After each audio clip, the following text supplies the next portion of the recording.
Welcome to the Religious Nut and Hellbound Center podcast. My name is Brother James. And I'm Chris Cheshire. And this is the third episode, The Problem of Evil.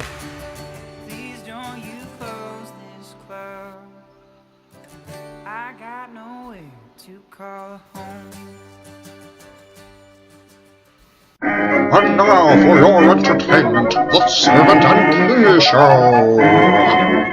Starring Spearmint Gum as Servant and King as King.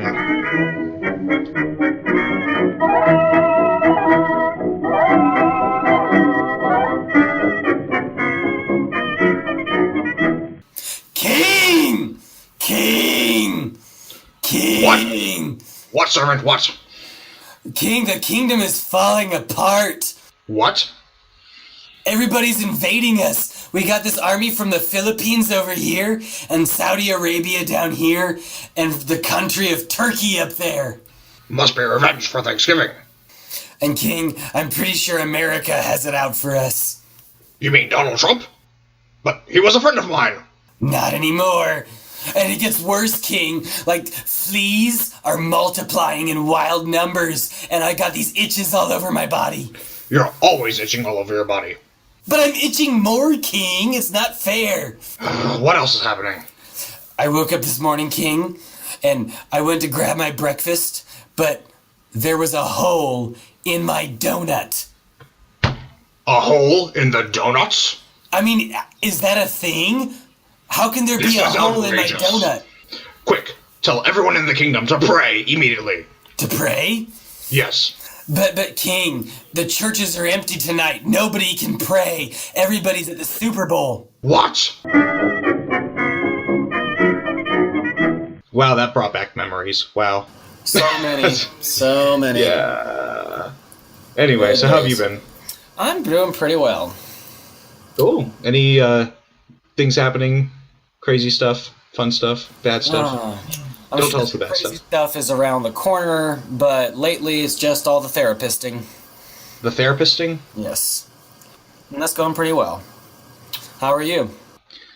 I'm going well, doing well. I'm in the process, as I've said before, of becoming... Well, you first become a deacon and then you become a priest, so I'm in the process of becoming a deacon to become a priest. But apparently, I'd sent my paperwork about a month or two ago, and either I was not given all of the paperwork or someone lost it or something, but I'm having to rewrite some of it now.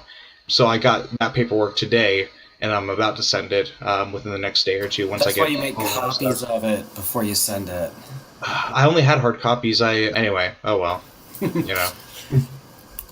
Actually, though, to be honest, some of the stuff I just don't remember filling out, so I don't think I was given it. Yeah. Well, I mean, like with our licensing board in this state, they're notorious for losing stuff, so we always make copies before turning stuff in. So, yeah, that makes sense. So, what are we talking about today? We're talking about evil, suffering. Hence the skit. Yes. Exactly. Yeah.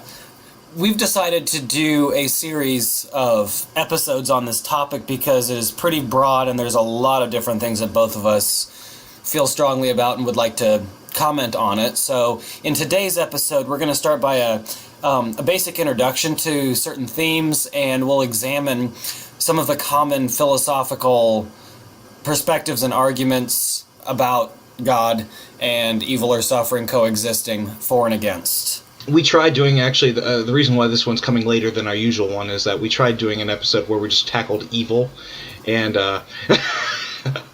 we went all over, I went all over the place, and it was just, it was very hard to kind of have it narrowed down, so we're trying to start with various parts of the subject of evil, and then going from there. And this way we have more time to fully develop some of the things we'd like to say about it. Yes, definitely. So today we're going to talk about sort of just sort of the classical theistic understanding of God and evil, problems that Chris might find, and things that I find that kind of help out with that. Okay, would we like to start with probably defining some terms that we'll be using throughout this? Would you start? Yeah. Would you start by kind of defining your concept of classical theism? Classical theism tends to posit that we're talking about a God who is omnipotent, omniscient, omnipresent, and omnibenevolence. Although I'm not sure that all theists would put the last one. I'll quickly define those terms as well. Omniscient or omnipotence is that God can do anything that is logically possible for God to do. Omniscience is God knows all true propositions. With omnipresence, God is not necessarily ontologically everywhere, but is in full knowledge of all the places that exist. So is fully aware of everything going on there. It's not that his ontological presence is there as much as his epistemological at least is. At least that's how I understand. I can get really literal right here and say, so where is God? God is bigger than the boogeyman. He's bigger than your mama or on TV. In omnipresence, God is everywhere, but that's not the same way as sort of like a pantheist or even panentheist understanding, which we'll get into later. It's that God is everywhere, but he is not like God is not the rock, or God is not the picture frame, or God is not the bottle of Jameson in my desk right now. Oh yeah, and omnibenevolence. That one is where God is all good. He is the standard of good. I mean, I would hold to that, but I would have more difficulty holding to that from a mere theistic standpoint. I would let my Christianity inform me more on that part. And I do want to say with this episode, I'm defending classical theism, but I'm not. I'm more than a classical theist. I don't think that classical theism does enough to answer the problem of evil, but it does. There are specific points that it can make that are helpful. But then Christianity adds on to that. Okay, thank you. Oh, should I also distinguish that from deism right now? Yes. Okay. With deism, it is a God who might have all of those abilities. God is like sort of the creator of the universe, but he sort of just winds it up and lets it go, and may or may not put a hand in affairs every now and then, but has a more or less hands-off approach to the creation. Theism would, to various extents, have an understanding where God does interact with the universe. Okay.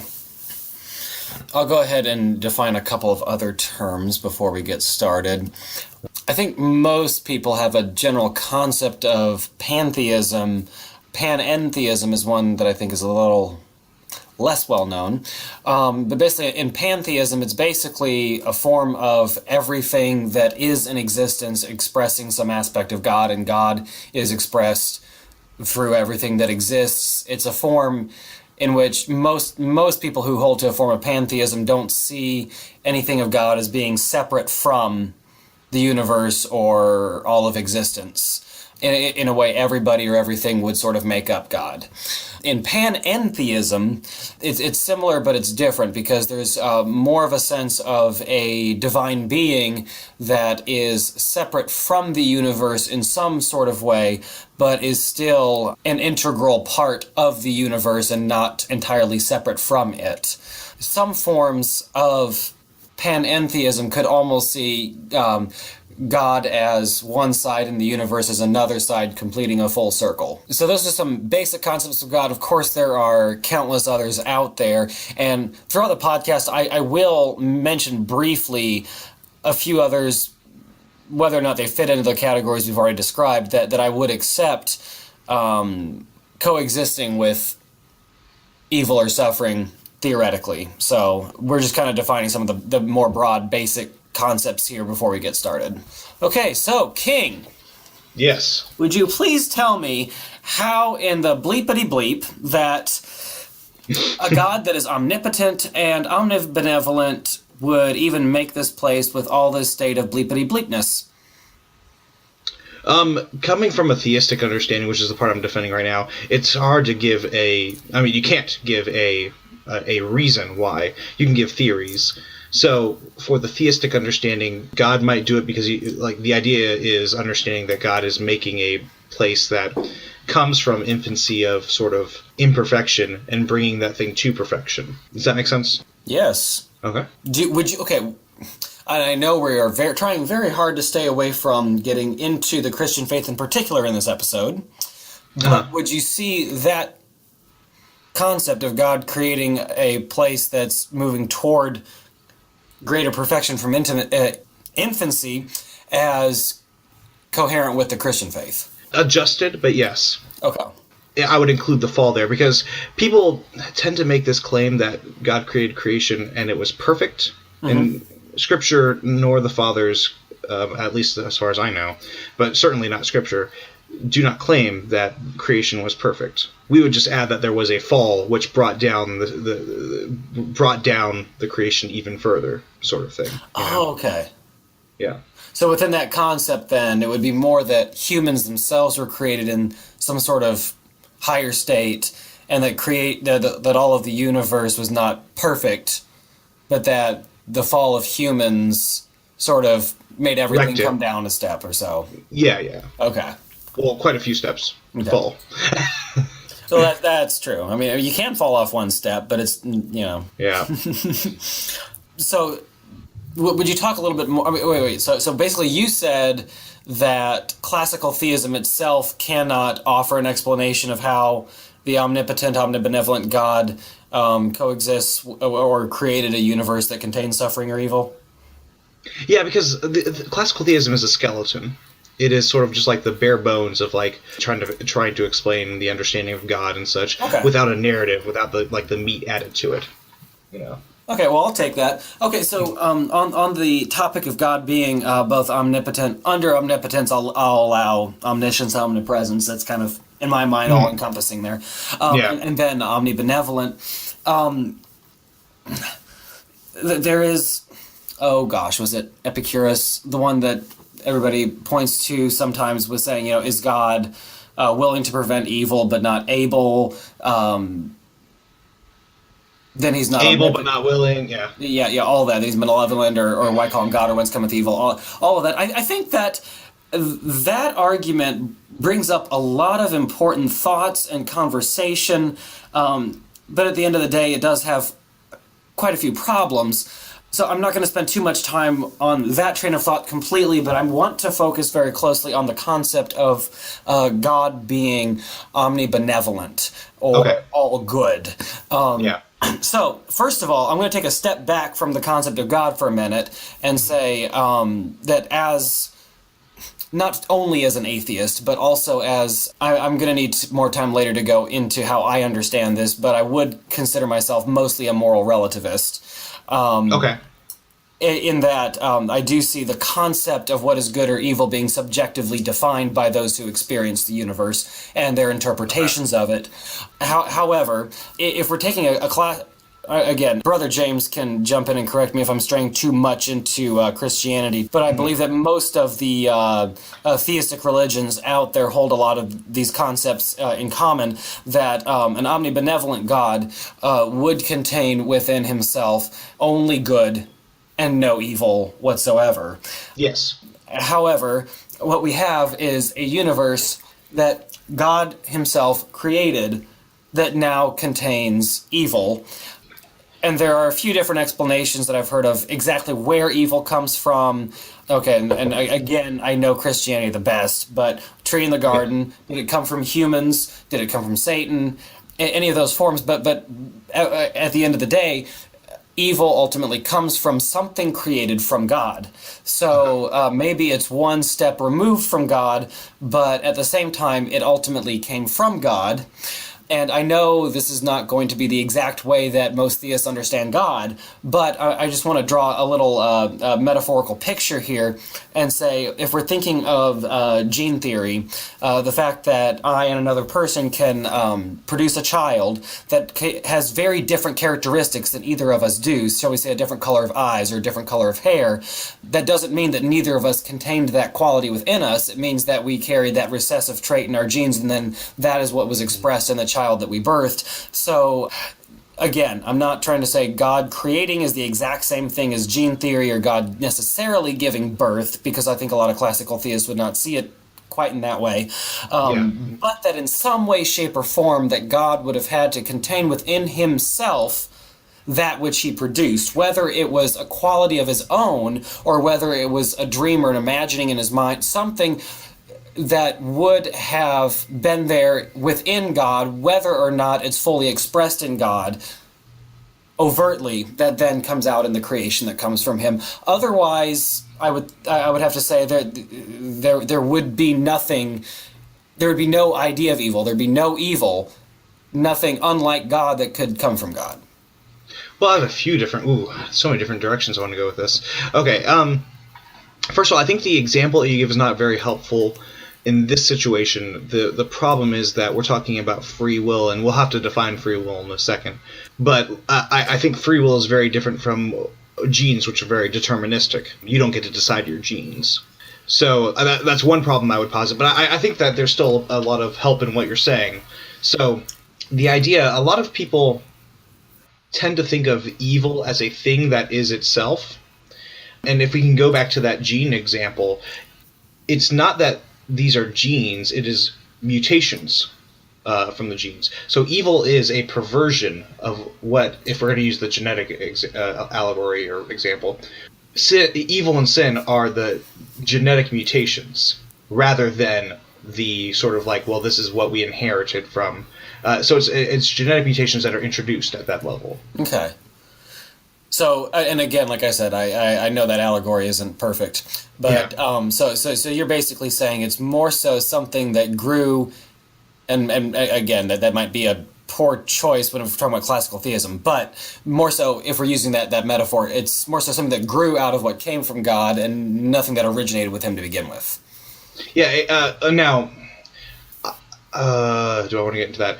This is one of my problems with my Calvinist friends, because I would actually say from their understanding of things with predestination, how they understand predestination, that the only conclusion would be that sin comes from God. But I'm not a Calvinist. So I would say that the evil itself, it does not come from God. It comes from, God gave free will, which is actually inherently a good thing, I would say. But it has the capability of allowing evil. That there's no way to have free will, for a creature to have free will, but then not have the ability to do evil. Well, one of my responses to what you just said would be that I think there's a lot of merit to your argument or your rebuttal to what I said, but at the same time, I think that there still is an inherent problem in leaping from an all-good God, where there's not even a possibility or concept of evil, to evil somehow emerging in that. And the other thing I wanted to say is if you're saying free will is impossible without evil, I think I would disagree with that. And what I mean by that is out of all that is good for people to be able to do, mm-hmm. You can still choose from a multiplicity of options without ever doing something that would be evil. No, yeah, of course, definitely. The thing I would say is that the possibility for evil is still there. It's not that I'm saying that it's a necessary conclusion. It's that it is still possible for a creature with free will to do evil. Okay. I think we've really gone as far as we can go with that, probably. Okay, I did want to talk about other forms of God that could exist with evil. Was there something you were going to say on that topic or not? No, go ahead. Yeah. Okay, so moving on, I'm probably going to present kind of some of my positions here in different stages, because once again, I'm here kind of toying with a theoretical concept of God as I see it, because... And of course, Brother James and I will be coming at this very differently, because we both accept very different perspectives of the universe. Mm-hmm. But if I'm going to be interacting with a concept of a creator being or beings existing with suffering or evil existing in the world, there are several forms of those that I would accept as theoretically possible. One of those, as Brother James defined earlier, is a form of deism, and there's a few different forms of that, but essentially God or gods started everything and then just let it go from there, come what may. And in the deism sense, God does not have to be omnipotent or omnibenevolent. He just had to get it started. He could have just simply farted and it came from there, the Family Guy style. But South Park is so much better than Family Guy.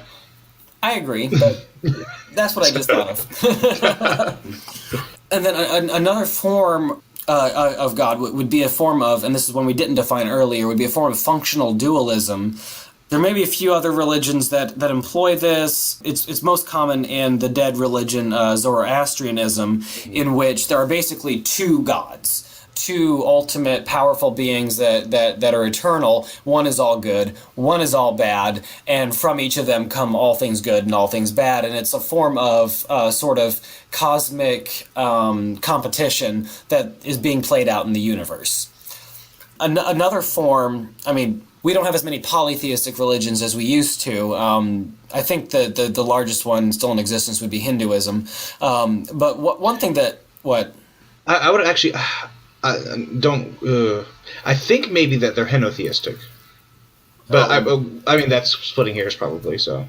I'd have to go study that again, because I will admit Hinduism is probably the one I know the least. But I don't think it's a done deal on what it is exactly. Yeah, but my understanding there are many different forms of Hinduism, but ultimately, I mean, if you take Hinduism with its millions of gods, or the dead ones like Greco-Roman religion or Norse mythology, there's very few, if any, gods in many of those that can necessarily be called total evil that should not be in existence. In a sense, all the gods in that pantheon are in some form necessary for the other to exist, because they all express different aspects of the universe, even though some, shall we say, Loki, for example, in Norse mythology, who's actually not evil, but more a trickster and just kind of does whatever he wants, gets chained up when he's causing too much chaos. So there's many different themes explored and different concepts of God that, I mean, I'm a student of religion and mythology, and probably will be till the day I die, because I'm very fascinated by it. But I'm here to say that I don't consider all forms of an existence of God to necessarily preclude the existence of evil or suffering. In terms of some forms of pantheism or panentheism, one view of God or gods that I think can work very well with the way that we currently understand the development of our universe, mostly as revealed through science right now, is it could be seen that God, together with the universe, or even together with humans, or in that sense, you wouldn't necessarily see humans as the pinnacle or the ultimate, but in a sense, God with the universe is growing together and becoming and maturing throughout the whole process. And that's something that I personally find very beautiful. But have you read Hegel? A little bit, yes. Okay. I like him a lot. There's another one. There's a lot. Oh, my God. Okay, have you heard of Ken Wilber? I've heard the name, but go ahead, yeah. He's a person that I both love and hate. But, like Ron Swanson. Yes. He's very Hegelian, but takes it in a completely different direction. But I think I've said all I'm going to say. Go ahead. Did you have anything to say about that? Hopefully he doesn't take it the Schopenhauer way. I can't stand Schopenhauer. I've not read him. Oh, don't bother. I've seen some friends of mine try to marry pantheism, or more panentheism, with Christianity, and I have major problems with that. I would consider that heretical, but that's another thing. I actually want to hit back on something. I didn't get to kind of define evil and sin. Yeah, I was going to ask you about that. Yeah. So evil and sin. So the best understanding I've heard of it from a theologian is that it is. It's from a Reformed theologian as well. So, but it's still great. You actually like something a Reformed theologian said. Wow. Oh, there are some good Reformed theologians. I like quite a few of them. I just don't like when they get into their superlapsarianism and all that fun stuff. So the idea of sin, what it is it is disordered affections. And this really hits on the idea of like perversion, sin being a perversion or evil being a perversion. So let's without getting graphic, name a sin that either you and I would both agree on, or that I would only say is a sin, or whatever you want to choose. Rape. Rape? I mean, I wouldn't use the word sin, but yes, I believe that's wrong. Yes. Okay. We'll talk about rape then. So the thing about rape is that it is a disordered affection. So the desire for sex is not inherently bad, is what we would say. Right. But then the idea is that sex that is happening is done in a way that is for is primarily for the self, with the intent to harm. It's to benefit oneself and has the intent to harm another. So it puts the affection of the desire for sex above caring for one's fellow human. So you're basically saying the more ordered or good form of affection would honor both people. Yes. Yeah, okay. I get it. I'm Exactly. with you. Yeah. Okay. So it puts a good thing, which is the desire for sex, and places it in a way where it is above the importance of the desire of respect for oneself and others. And was that your concept of just sin or all evil, or When it comes to free will, that would be sin. Yes. Okay. Specifically. Well, I'm sorry. Did you define evil as a whole? I did before, I think. Okay. I talked about it as being a perversion. Evil is perversion. That's and right. then Okay. sin is a specific evil. Okay. Okay, so transitioning to our third basic loose category, Brother James will kind of helm this one to give an explanation of how God and evil can coexist. So we did hint on this before when we were talking about just classical theistic understandings of God, and we'll delve into it a little bit more deeply. But the understanding is that, and I want to reiterate, I'm holding a position for this episode of just classical theism. I'm trying not to introduce Christianity, which actually I think gives a full and complete answer to the problem of evil. I would actually probably agree with Chris on this one not being fully satisfactory, but I think it helps with a sort of skeletal understanding. The problem of evil, and there being at least a theistically understood God, what happens is that God, there's nothing that, in philosophy, there's nothing that is logically inconsistent with the understanding of a classically understood God who's all benevolent and everything else, everything else, and the existence of evil. Because two things are the only things that are needed. The first thing is that there is a justification of a greater good being brought out from the existence of that evil. And then the second one would be that there be free will in creatures that are allowing for that. First of all, I have a major problem with the free will argument for the co-occurrence of God with evil or, I guess, sin, if you will.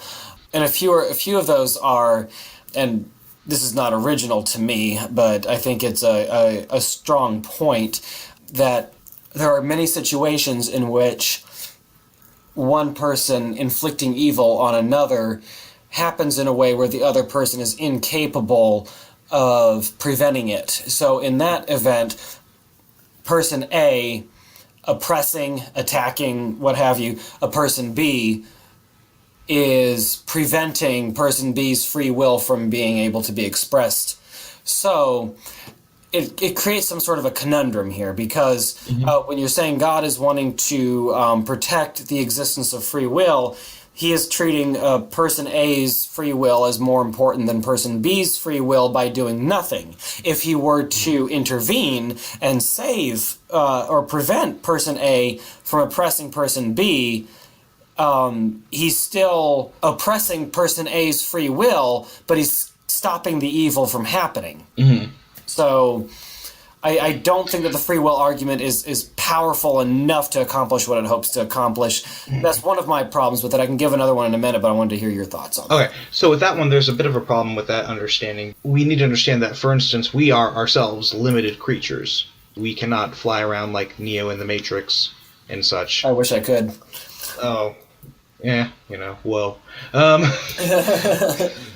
So, in that sense, I mean, but I don't know if you would call that a limiting of our free will, would you? No, necessarily. Yeah, I mean, if we were flying creatures, but yeah. But yeah, like we are not given that. If we don't have that capacity, no, we can't just will to do something we can't do. So likewise, in like the scene, and if you go into the idea of someone overpowering someone, those two creatures have the power, like the strength that they have been given, kind of thing, So the idea is that God is not necessarily intervening in that, and he himself sort of like limiting anyone's free will in that scenario. Yes, but it's kind of the philosophical issue that there are times that if you're able to do something and you don't, you're still doing something. So in that event, let's take let's just take Superman Yeah. for instance. I suppose if you're trying to say the limiting of free will is more evil than the evil act being committed, then Superman might be more evil than God.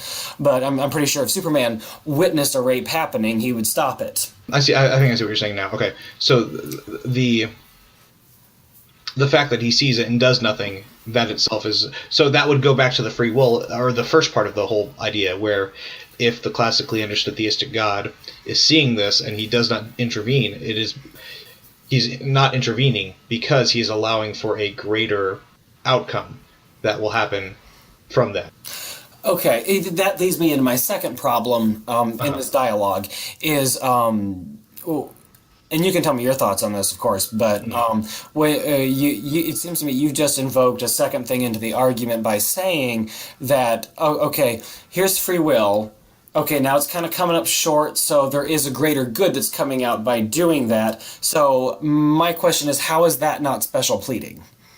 Oh, no, because recall that I put as the first point, the first point, and thus the most important, that evil and God are not logically incompatible, because as long as there is a justification for the allowance of that evil, then it's not incompatible.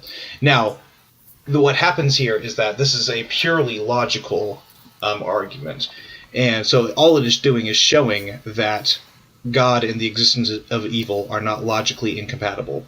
Now, beyond that, it is very weak, and it would be special pleading. Okay. I wouldn't deny that. From a purely theistic standpoint, yes. Okay. And as we're talking about free will here, I will say, again, I think he and I are both kind of interacting with this somewhat theoretically, more than we would like to, but because I tend to fall more on the side of determinism than free will, so I'm kind of making several concessions as I'm doing this. I mean, another problem I will observe with or my problem with the greater good argument, not necessarily that it's not necessarily logically sound, but that, and it sounds like you somewhat agreed with this without completely saying it a little bit ago, but essentially, I'm not too convinced that it's really going to help very much beyond being logically sound in terms of either being convincing or helping someone sleep at night or cope with something tragic that happened to them, when it's very difficult to see what kind of greater good could come out of this outside of something theoretical that might be. Oh yeah, definitely. No, I fully agree that, like, the problem of evil being logically answered in the sense that, yes, it is logically possible for God and evil to exist, to coexist. That does not help one sleep at night at all. Okay. And that's where I talk about that. That's why I refer to the idea of, like, theism itself does not really help with the problem of evil. It does in just the purely logical sense. That's all it does. Gotcha. So what are your thoughts on this then? What are your final thoughts about this? Well, for me, from my side, this was a fun conversation to have, even though we were talking about a pretty dark topic. Honestly, this makes me reminisce quite a bit about some of our conversations personally several years ago when we were both at very rapidly changing states in our own lives. And as we're talking tonight, I'm just very grateful that we're able to talk so openly and genuinely and kindly about it, whereas I recall anything like this several years ago and we would be very upset with each other. Oh, definitely. Yeah. And I think a lot of this, my position has changed, although my position has changed in the sense that I understand that these are not arguments that you can use to at all bring you closer to Christianity itself. These are just sort of like understandings of how the logical problems are dealt with. The more important, I think, are, in one sense more important, are the sort of emotional, okay, well, yeah, it's logically possible for God to exist in with the understanding of evil, but nonetheless, look at all this around us, Right. and that's a huge problem, and that's something that I think Christianity itself deals with on a much better level. Right. So I don't think theism can really even deal with it, to be honest. Right. So in the next few episodes, we'll be getting into some more of the deeper stuff about this. As Brother James says, we'll be spending one episode on how he believes Christianity offers quite a bit for this. I know we'll spend an episode on a lot of things that I believe that there are different ways of accepting and coping with suffering or evil that doesn't necessarily have to be religious in nature. And a lot of that will be coming from my perspective as a psychotherapist. And I think we've planned out a couple different other ideas for working with some of these concepts in some other episodes as well. So I look forward to that. I'd actually be interested in the next episode being about your analysis of evil. My analysis of evil? Yeah. Okay. If psychoanalysis is an accurate word, I can use that, but I don't know. It is, and yeah, I would be very grateful to talk about that. All right, well, definitely. We'll have that one for the next episode. Cool. Did we want to end right. by asking each other a question? Sure, go ahead. Okay. Oh, wait, that's your question. Sorry. Yes, that was my question. I'm totally good now. You get to ask me yours now. Okay. Okay, now it can be anything, right? Yeah, sure. All right. Tell me if this is too personal. Okay. If there's anybody from your past that you wish you could go back and marry, who would it be? I can't give a name out for that.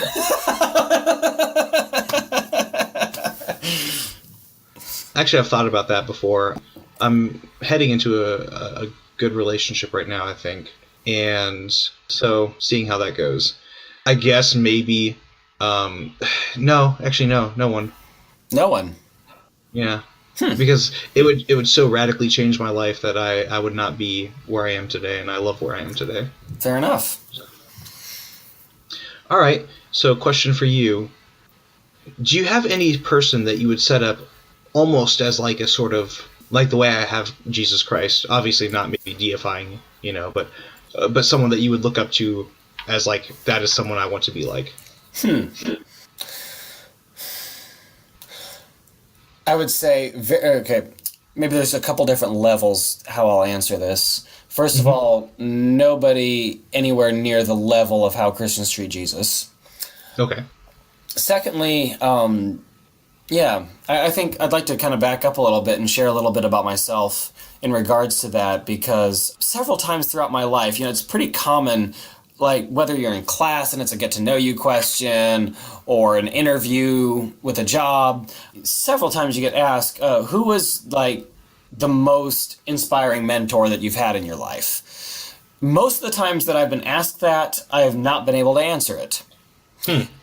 And I will say, there have been very many people, whether they actually exist or whether they're fictitious, that have inspired me on multiple levels, but and some more than others. But I cannot honestly say that there's any one person that I would point to and say that I would like to emulate and be just like them. Okay. So. Well, what would be the closest to that, I guess? Okay, like I said when you asked me about Jesus a couple episodes ago, if you ask me a few years from now, it may be different. But what my mind and my gut are both going to here is, I had a professor at OU named Rocky Robbins who offered me quite a bit in my development, both as a person and as a therapist. He's Choctaw and Cherokee, was raised pretty traditionally until he was about 5, and then put in an American school system. And professionally, he was first an educator, then a counselor. Now he has a doctorate, and he teaches and goes all over the U.S. to do presentations. And he's still actively involved in the American Indian community. And the classes that he taught for us at OU, some of them involved spirituality, some of them involved job training for therapists. But he was probably one of the most eclectic and integrated persons that I've ever known. And he was incredibly compassionate and supportive, and just being around him, you felt like there was more love in the room when he walked into it. And he was also incredibly brilliant, had read like almost every book on spirituality and psychology that I think could have been read. And so being in the very first class I took with him was a class on spirituality and psychology, and I came in still as a very nearly Richard Dawkins atheist. Mm-hmm. And I left that class with my worldview shook even more than it had been before that. And I'm very grateful to him for that. He had Sorry, I was going to say, I believe I remember you talking about him before. Yes. What I loved when I was in that class, there were 16 of us in that class, and all of us came from very different backgrounds. Some more religious than others, some, all the way from one side of the spectrum to the other. One was a Mormon, a few were Christian, some were whatever you call spiritual but not religious, whatever that means. Mm-hmm. And he had this amazing way of both challenging every one of our perspectives and at the same time validating our perspectives. So we didn't feel judged or criticized, and he incorporated discussion in the classroom between us in a way that we could hear each other and support each other, and at the same time feel like we could all be heard. And that was like probably one of the most rare experiences I've had where people could express what they were saying without being hostile to each other. Probably one of the first times in my life I'd experienced that. And yeah, I could say a lot more about him, but yeah, I go with that. Yeah. Well, cool. I think that about wraps it up for us. Cool. Well, hope you all have a good day and good week or whatever. Sorry this one's a little late. Hopefully we will get back to being on time. But yeah, this is the Religious Nut and Hellbound Center podcast. This is Brother James. And this is Burning Forever. Also known as Chris. See ya. Bye. Have a beautiful time.